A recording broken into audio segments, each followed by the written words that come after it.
Good morning, everyone, and a warm welcome to another edition of my morning mantras. It's a freezing Delhi morning, mid Jan. One would expect that in Delhi. I haven't seen the sun for the last few days. It's been nice and cold here, really. But a good change from the weathers of the Middle East, which I enjoyed for 27 years. So last 2 years is my second winter here, and it's quite beautiful and cold here. Hey, one of the things I wanted to share today was this view I have that stories stick, and they tend to remain with you, right, forever. Yeah. So anything encapsulated in stories seem to plant themselves in our memories for a bit longer than, let's say, if you just read something, a framework or any other such artifact, right? So in my book, Accelerated Digital Transformation, I have used this concept quite a bit, right? So you would see a lot of stories, right? And I thought, let me share with you two stories which I particularly enjoyed, right? So one relates to, and let's see if I can get across both of these in today's morning mantras. Otherwise, I'll do the second one in the second mantra, right?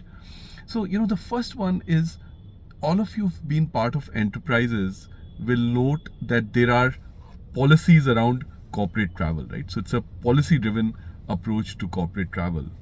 And what I was trying to highlight through this story of Christina is how this can be done completely differently, right? So let me just share this point of view through a story, right? How can you disrupt a policy-driven corporate travel policy, a policy-driven corporate corporate travel philosophy and paradigm to something which is much more empowering to employees, right? So here goes the story. Let's see whether it appeals to you and whether it sticks in your memory, and then whether you can pursue your respective enterprises to perhaps change in this direction, right?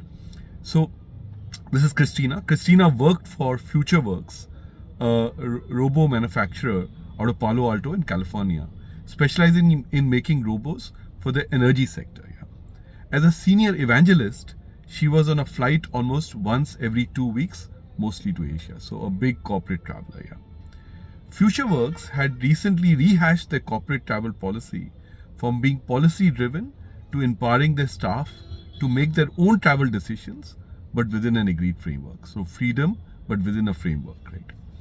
Now, also given the predominant Gen Z nature of their workforce, they had added some fun into an otherwise dull subject by zoning their global travels, just like you get in the metro, yeah, into 5 zones and allocating points to each zone.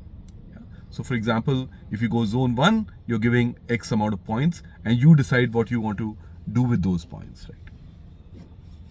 So, empowering employees as opposed to travel policies, and a bit more gamification, yeah, and allocating points. So next week, Christina is due to fly to Sydney. This would mean she'd get allocated a standard 10,000 points, and this would be added to what we called a travel circle, yeah, because this is zone 5 travel. Yeah. Her cute little airline widget on her mobile had figured out that she was due to travel and notified her that she had a balance of 2,000 extra points to her travel bank, thanks to some prudent usage in earlier trips. So she had 10,000 points added for this trip and 2,000 from previous. Yeah. So this gave her a total of 12,000 points to pamper herself on this particularly long haul trip. Right? Christina was amazed at how the airline was always connected to her point system at FutureWorks and gave her relevant and up-to-date information. So here's a widget. She's got her points, 12,000, 2,000 from previous, 10,000 added. So she clicked on Book Me button, and the airline responded back with her preferred travel circle, which would add 10,000 points, right? Because this is long haul. But she said book, and the travel circle knew it was her business class ticket, her standard room at the Marriott, her standard red car at the airport. So all of this is booked. Bang, one shot, right? However, So this means 10,000 points are done, right? However, on this trip, Christina wanted to relax a bit during the trip and take some time to enjoy herself. This is called leisure, right? So which is business and leisure. Yeah. So she wanted to, you know, take a bit of time off, right? She reviewed her travel circle and saw a notification from Vivid Festival. By the way, you should look that up. It's a great festival in Sydney, which was running in Sydney during her stay. Yeah. Christina extended her circle by booking the event, which cost her an additional 1200 points. That's it. That's it. That's that. She was done in 8 to 10 minutes, right? As she stretched back in her garden to soak in the beauty of the setting sun, she felt a sense of peace, knowing pretty well that the airline would not only take care of her, but also ensure that her company had all the relevant information to help them perform duty of care and expense management responsibilities efficiently, right? So that's the story of Christina, as opposed to, going into a system which says you shall only go from point A to point B using only these airlines and you shall not stay in these hotels.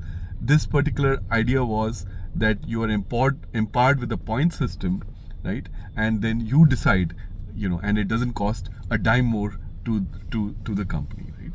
Yeah. So something to think about, Christina at Future Works.